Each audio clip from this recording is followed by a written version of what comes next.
Salam alaikum wa rahmatullah mes chers élèves et bienvenue dans cette nouvelle vidéo où l'on va aborder la correction d'exercice numéro 1 du 7e chapitre, limite d'une fonction numérique. L'exercice dit calculer les limites suivantes. Commençons par le premier cas. Calculons la limite de 1 sur x moins 1 quand x tend vers 1 à droite. Avant d'effectuer aucune opération pour les limites, tout d'abord, on doit faire le calcul direct. Le calcul direct ici nous donne 1 sur 0. Puisque j'ai un nombre réel non nul au nominateur et 0 au dénominateur, alors je dois déterminer est-ce que j'ai un 0 plus ou bien un 0 moins. Pour cela, on doit déterminer le signe du binôme x moins 1. On a x moins 1 égale à 0 équivaut à x égale à 1. Donc, d'après le tableau du signe du binôme x moins 1, on obtient la limite de x moins 1 quand x tend vers 1 plus égale à 0 plus. Cela signifie que, par inverse, on obtient que la limite de 1 sur x moins 1 quand x tend vers 1 à droite égale à plus l'infini. De la même manière, calculons la limite de 1 sur x moins 1 quand x tend vers 1 à gauche. On a le calcul direct toujours nous donne 0 au dénominateur et 1 au nominateur. Alors on doit déterminer le signe du dénominateur. D'après le tableau précédent, on a la limite de x moins 1 quand x tend vers 1 à gauche égale à 0 moins, car à gauche de 1, j'ai le signe moins. Le troisième cas, calculons la limite de 1 sur x moins 2 tout au carré quand x tend vers 2. Le calcul direct nous donne 0 au dénominateur, alors 1 sur 0, donc on doit déterminer est-ce que 0 plus ou bien 0 moins. D'autre part, on a la limite de x moins 2 tout au carré quand x tend vers 2 égale à 0 plus. Cette expression est toujours positive. Donc, par passage à l'inverse, on obtient la limite de 1 sur x moins 2 tout au carré quand x tend vers 2 égale à plus l'infini.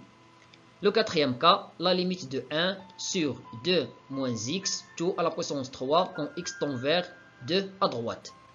Le calcul direct nous donne 1 sur 0, donc on doit déterminer est-ce que 0 plus ou bien 0 moins. Pour cela, il faut déterminer le signe de cette expression. Soit x un nombre réel, on a 2 moins x tout au cube égale à 2 moins x tout au carré, tout multiplié par 2 moins x. Alors, le signe de 2 moins x tout au cube sur R est celui de 2 moins x, car 2 moins x tout au carré est toujours positif pour n'importe quel nombre réel. Alors, on conclut le tableau de signes suivant. 2 moins x s'annule en 2. À droite de 2, il a le signe de a. A, c'est le nombre moins 1, le nombre multiplié par x. À gauche, il a le signe contraire de a. Et on a dit que le signe de 2 moins x tout au cube, c'est le signe de 2 moins x. J'ai les mêmes signes. D'après ce tableau, on obtient la limite de 2 moins x tout au cube quand x tend vers 2 à droite égale à 0 moins. 2 à droite, j'ai le moins, donc 0 moins. Par passage à l'inverse, j'obtiens la limite de 1 sur 2 moins x tout au cube quand x tend vers 2 à droite égale à moins l'infini. De la même manière, déterminons la limite de 1 sur moins 2 plus x tout au cube quand x tend vers 2 à droite.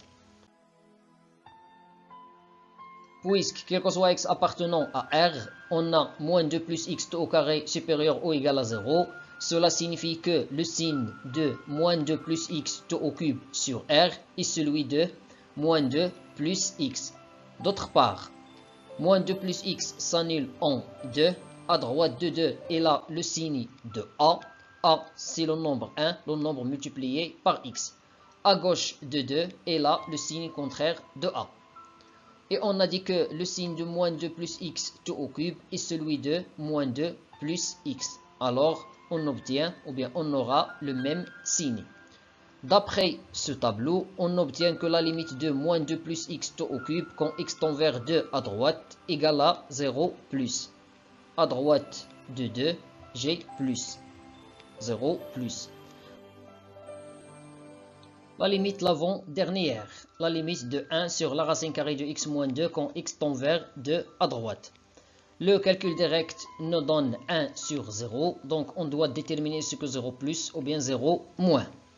D'après ce qui précède, on a la limite de x moins 2 quand x tend vers 2 à droite égale à 0 plus.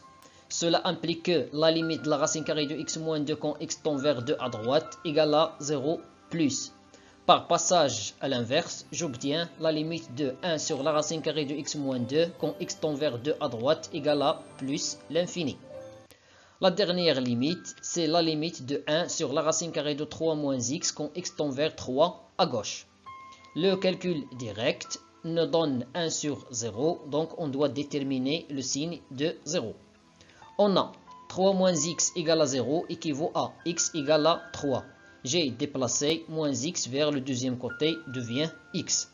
Alors, le signe de 3 moins x. Alors, d'après ce tableau, on obtient la limite de 3 moins x quand x tend vers 3 à gauche égale à 0 plus. 3 à gauche, on a plus, alors 0 plus. Cela signifie que la limite de la racine carrée de 3 moins x quand x tend vers 3 à gauche égale à 0 plus. Par passage à l'inverse, on obtient la limite de 1 sur la racine carrée de 3 moins x quand x tend vers 3 à gauche égale à plus l'infini. Finalement, je vous remercie pour votre attention et à la vidéo prochaine, Inch'Allah.